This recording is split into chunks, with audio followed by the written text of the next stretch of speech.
अस्सलामुअलैकुम, मैं हूं गुलाम मुस्तफ़ा। आप देख रहे हैं बखर network. Lahore high court Multan bench ने एक तारीखी फैसला सुनाया है। Lahore high court Multan bench के जजेस ने हक महर के अलावा लड़की के निकाह में लिखी गई तमाम जायदाद, तमाम पैसे, तमाम जेवरात जो कि लड़की को तलाक की सूरत में दिए जाते हैं, उनको गैर कानूनी और गैर शरई करार दे दिया है।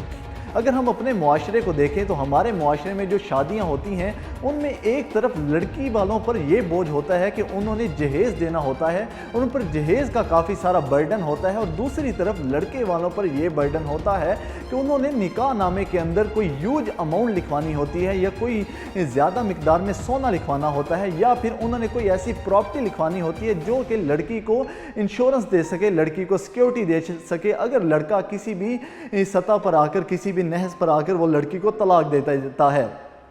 लेकिन अब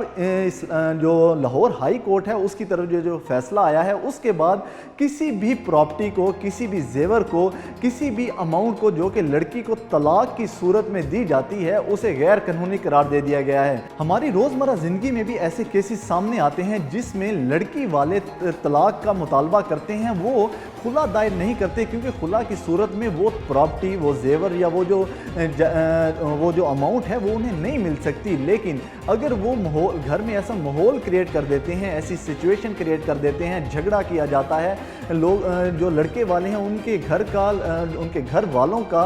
ज़िंदगी अजीरन बना दी जाती है, उसके बाद लड़के वाले इस नौबत पर पहुंच जाते हैं कि वो लड़की को तलाक दे दें। तो उसके बाद जैसे ही तलाक दी जाती है तो उन तमाम चीज़ों का मुतालबा किया जाता है जो कि निकाह नामे के अंदर लिखी होती हैं, और अब से पहले क्योंकि वो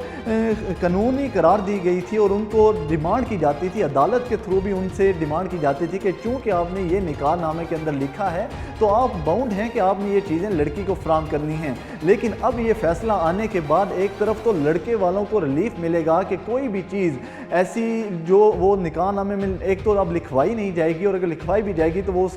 उसकी डिमांड नहीं कर पाएंगे, और दूसरी तरफ एक बिगाड़ जो जानबूझकर तलाक की रेशो बढ़ाई जाती है जस्ट ये चीज़ें हासिल करने के लिए,